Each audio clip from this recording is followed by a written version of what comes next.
My daughter kicked the leg of my chair and gave me a choice. Either I start pulling my weight around the house like a proper roommate, or I pack my bags and find somewhere else to freeload. My own flesh and blood, the little girl I used to carry on my shoulders, stood there in her silk pajamas looking at me like I was some kind of charity case. So I didn't argue, I didn't yell, I just smiled, walked to my room, and grabbed the suitcase I'd packed 3 days earlier. They thought they were kicking out a broke old mechanic living off Social Security. They had no idea they were evicting their landlord. My name is Roy Patterson, and I'm 58 years old. For the last 2 years, I've been living in what my daughter Ashley calls the guest room of her beautiful colonial house in suburban Atlanta. To her and her husband Kyle, I'm just Dad, the guy who used to fix cars for a living and now gets by on a measly pension. They see the grease stains under my fingernails and figure I'm grateful for the roof over my head. What they don't know is that I've been paying their $8,000 monthly expenses through a shell company while they think they're living off Kyle's marketing coordinator salary. See, back in 1995, I started Patterson Construction with nothing but a rusty toolbox and a beat-up pickup truck. Spent my 20s fixing cars during the day and learning the construction trade at night. By the time I turned 30, I was ready to take the leap. Started small handyman jobs, small repairs, basic renovations, but I had a vision. I could see Atlanta growing, expanding, needing the kind of commercial buildings that would house the businesses moving south. The first big break came in 1998 when I landed a contract to build a strip mall in Marietta.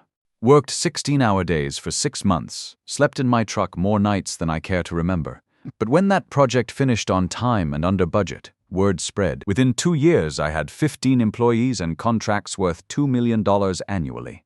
By 2005, Patterson Construction was handling major commercial developments across Georgia. Shopping centers, office buildings, warehouse complexes.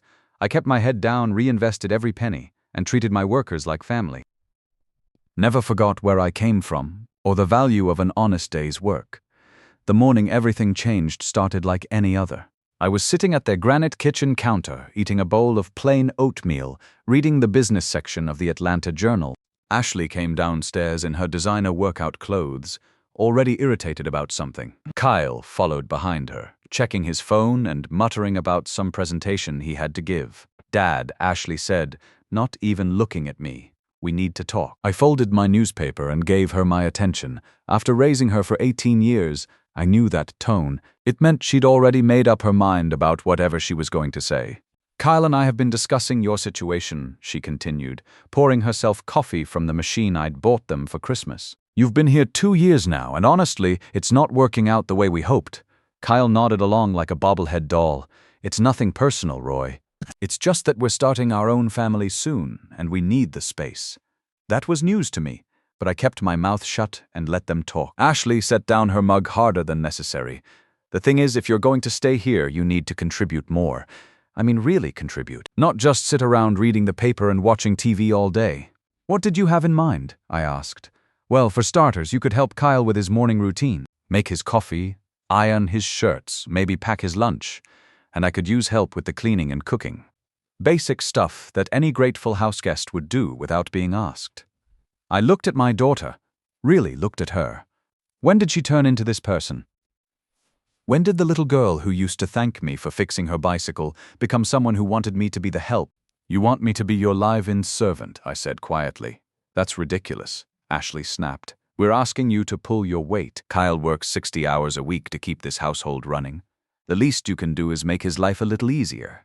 Kyle cleared his throat. And there's another thing, Roy. Ashley's been getting comments from the neighbors about you being here so long. It's embarrassing for her. A successful woman like Ashley shouldn't have to explain why her father is living in her house like some kind of...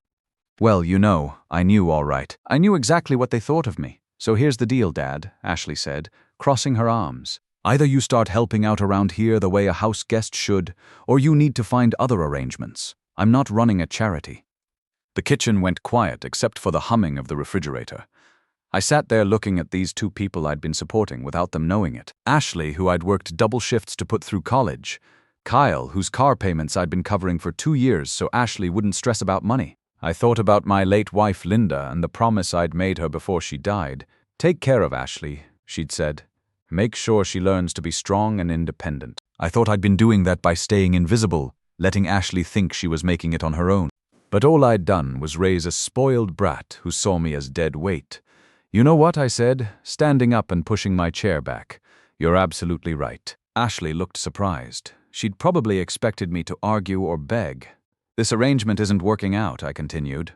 "I'll be out of your house by this afternoon." "Dad, wait," Ashley said, and for a second I thought maybe she was having second thoughts. "Where will you go? Do you have enough savings for an apartment?" "I'll figure it out," I told her. I walked down the hall to my room, their guest room, and pulled out the suitcase I'd been keeping in the closet. Funny thing was, I'd packed it 3 days earlier when Kyle made some joke at dinner about putting me in a nursing home. I'd known then that this moment was coming. It took me about 10 minutes to pack everything I actually cared about. I didn't have much. A few changes of clothes, some photos of Linda, and the small wooden toolbox my father had given me when I was 16. Everything else in that room could stay. None of it really belonged to me anyway. When I walked back through the kitchen with my suitcase, Ashley was washing dishes and Kyle was getting ready for work. They barely looked at me. "I'll be in touch," I said. Ashley turned around. "Dad, I hope you understand this isn't personal. We just need our space." "I understand perfectly," I said, and I did. I understood that my daughter had no idea who her father really was. I walked out the front door and down the driveway. At the end of the street, a black sedan was waiting for me. Steve Cooper, who'd been driving for me for 15 years, got out and opened the back door. "Good morning, Mr. Patterson," he said. "Hotel? The Marriott downtown," I told him. "And Steve, call Gary Nelson. Tell him it's time for phase 1. Gary Nelson had been my lawyer since I started Patterson Construction back in 1995. What began as a one-man handyman operation had grown into one of the largest commercial construction companies in Georgia. We'd built half the shopping centers in Atlanta and owned more real estate than most people could imagine. Ashley knew none of this because I'd worked very hard to keep it that way.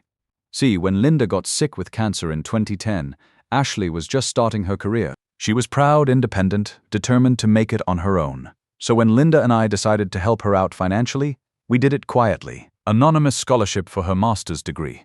A trust fund that paid her rent without her knowing. Small gifts that seemed to come from Linda's life insurance. After Linda died in 2012, I kept it up. I bought Ashley's house through a shell company and let her think she was renting. I covered Kyle's car payments through his employer's employee assistance program that I secretly funded. I made sure they never wanted for anything while letting them believe they were doing it all themselves. The cancer treatment had cost us nearly $500,000 out of pocket, even with insurance. Ashley never knew because I handled all of Linda's medical expenses personally. She thought her mother's treatment was covered by our good insurance from my mechanic job. In reality, I was liquidating assets and taking loans against my company to pay for experimental treatments that might give us a few more months together. When Linda passed, Ashley was so consumed with grief that she never questioned the generous life insurance policy that supposedly covered all the funeral expenses and left her with a small inheritance. That insurance money was actually me selling off one of my smaller properties to make sure my daughter didn't have to worry about money while she grieved. I thought I was being a good father. Turns out I was just enabling entitled brats. From my hotel suite at the Marriott, I had a perfect view of downtown Atlanta. 3 of the buildings I could see from my window were Patterson construction projects, the 25-story office complex on Peachtree Street that we'd completed in 2018. The mixed-use development in Midtown that housed a Whole Foods and 200 luxury apartments. The medical center expansion that had taken us 2 years to finish. Gary arrived within an hour carrying a thick manila folder and looking like a man who'd been waiting for this day for a long time. "Are you sure about this, Roy?" he asked, setting the folder on the coffee table. "Once we start this process, there's no going back. I've never been more sure of anything in my life," I told him. Gary opened the folder and spread out a dozen documents across the table. Bank statements showing the automatic transfers that had been funding Ashley's lifestyle. Property deeds proving I owned the house they thought they were renting. Corporate records showing the shell companies I'd used to hide my support. "The beauty of this," Gary explained, "is that everything they think they own is legally tied to you through various trusts and holding companies. Their credit cards are linked to accounts you control. Their mortgage payments come from a trust you established. Even Kyle's car loan is backed by collateral you provided." I picked up one of the documents, a copy of the original trust agreement I'd signed when I bought Ashley's house. The language was very specific. Continued occupancy was contingent on maintaining respectful relations with the benefactor and his family. "How long before they feel the effects?" I asked. "I can start the process today. Gary said. Credit cards will be declined by tomorrow morning. The mortgage company will receive notice of payment cessation within 48 hours. Utility companies will be notified that automatic payments are being terminated. And legally, rock solid. Every contract specifies that support is discretionary and can be withdrawn at any time. They have no legal claim to continued assistance. The next 3 days were educational. From my hotel suite, I watched the financial surveillance Gary had set up. Ashley's credit card was declined at the grocery store on Tuesday morning. Kyle's car payment bounced on Wednesday, triggering an immediate call from the finance company. By Thursday, the electricity company was demanding payment for 3 months of back bills they thought had been on automatic payment. They called me 30 times the first day, 45 times the second day. By the third day, they were leaving voicemails that went from confused to angry to desperate. Dad, there's something wrong with our bank accounts, Ashley said in message number 23. Our cards aren't working and the mortgage company is calling about missed payments. Can you call me back? We need to figure this out. Message number 31. Dad, this is serious. Kyle's boss is asking questions about the car repo. Where are you? Why aren't you answering your phone? Message number 47. Dad, please? We're in trouble. The power company wants $3,000 to turn the electricity back on. We don't understand what's happening. Please call us back. I didn't call them back. Instead, I had Gary send them an eviction notice. You see, Ashley and Kyle didn't own that house. Patterson Development owned it. They'd been living there for 2 years thinking they had a lease with a property management company called Peachtree Residential Services. What they didn't know was that Peachtree Residential Services was just another shell company I'd created to hide my involvement in their lives. The eviction notice gave them 30 days to vacate. It also informed them that they owed $48,000 in back utilities, mortgage payments, and car loans that had been paid on their behalf by various creditors who were now calling in their debts. I watched from my hotel window as Ashley's perfect little world started crumbling. She'd taken a week off work to deal with the financial emergency, which meant she was spending her days on the phone arguing with customer service representatives who couldn't explain why payments that had been automatic for 2 years suddenly stopped.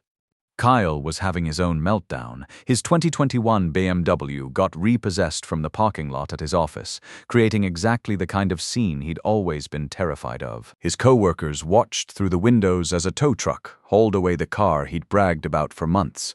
The humiliation was eating him alive. By week 2, they were living in a house with no electricity and no running water. The natural gas had been shut off too, which meant no hot water heater and no stove. Ashley, who hadn't cooked a real meal in years, was trying to figure out how to heat canned soup over candles. They tried every angle they could think of. Kyle attempted to get a payday loan, but his credit score had mysteriously tanked when those automatic payments stopped. Ashley applied for emergency assistance, but she made too much money on paper to qualify for help. They even tried selling some of their furniture, only to discover that most of it was leased through a company that demanded immediate return when the payments stopped.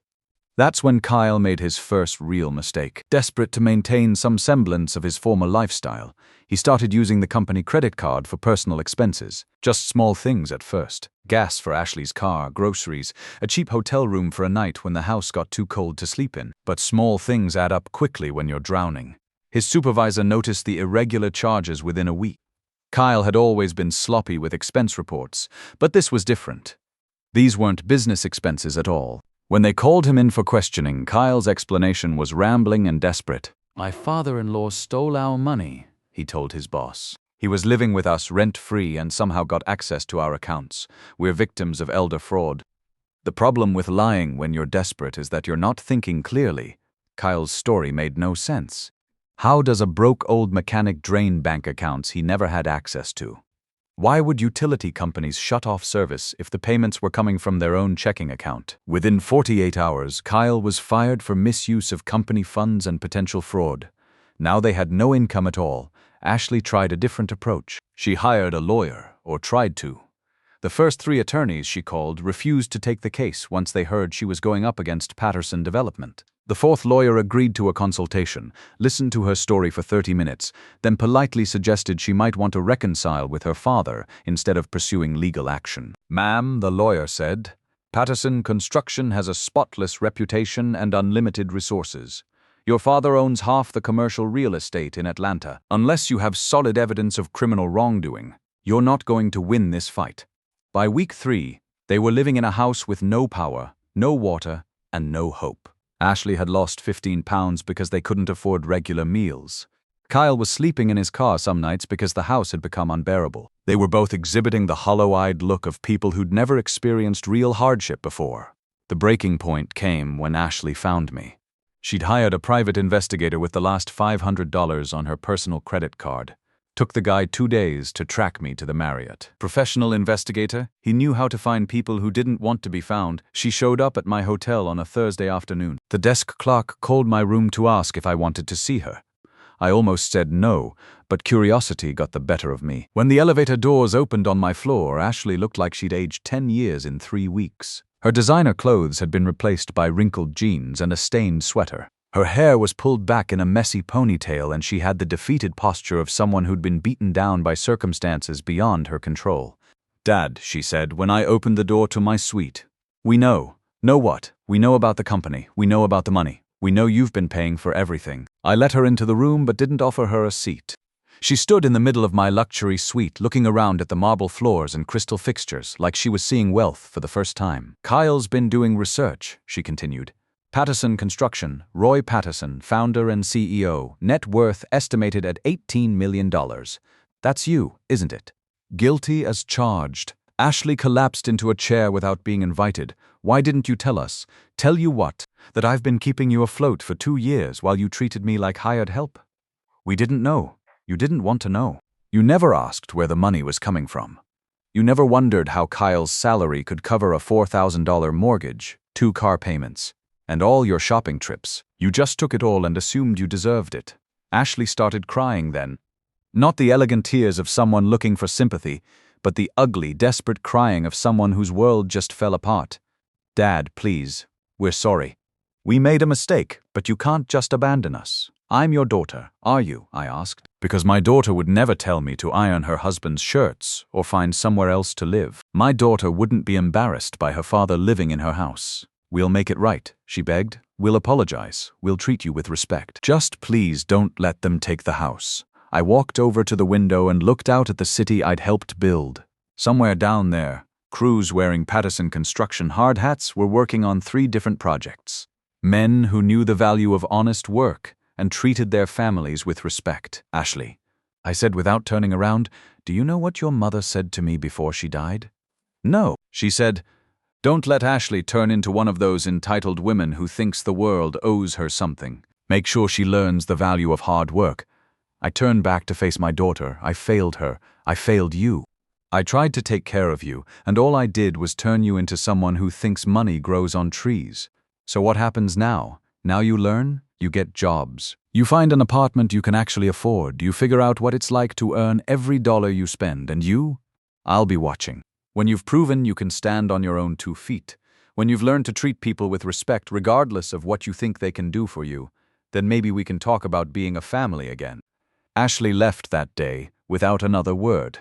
The eviction proceeded on schedule. Kyle ended up moving back in with his parents in Alabama, tail between his legs and a criminal record that would follow him for years. Ashley got a job waitressing at a Waffle House on the south side of town and rented a studio apartment in a complex where half the residents spoke Spanish and the other half were just trying to get by. For 8 months I didn't hear from her. I kept tabs, of course.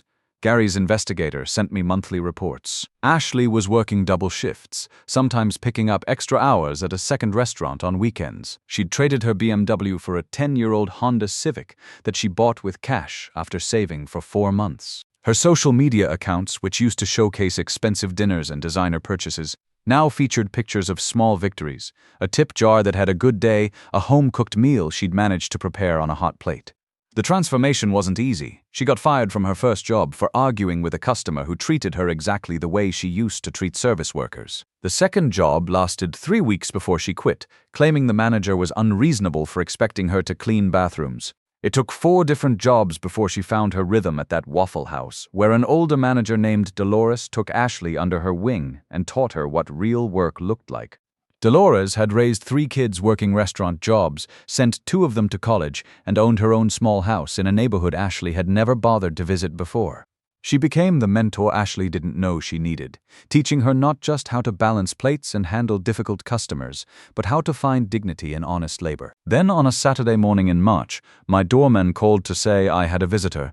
Ashley stood in the lobby holding a small wrapped box. She looked different, thinner, but stronger somehow. Her hair was pulled back in a simple ponytail, and she was wearing jeans and a Waffle House t-shirt instead of designer clothes. But what struck me most was her posture. She stood straighter, looked people in the eye, carried herself like someone who'd earned her place in the world. "I brought you something," she said when I came down to meet her. Inside the box was a coffee mug, plain white ceramic with "World's Best Dad" written in shaky handwriting. It was clearly handmade, probably from one of those paint-your-own pottery places. "I made it in a pottery class," she said. "I know it's not much, but it's the first thing I've ever bought with money I earned myself. Actually earned, not just money that appeared in my account from somewhere." I looked at my daughter, really looked at her, and for the first time in years I saw the little girl I'd raised instead of the entitled woman she'd become. "Would you like to have coffee?" I asked. We went to a diner down the street. Not somewhere fancy, just a place with good coffee and honest food served by people who understood what it meant to work for a living.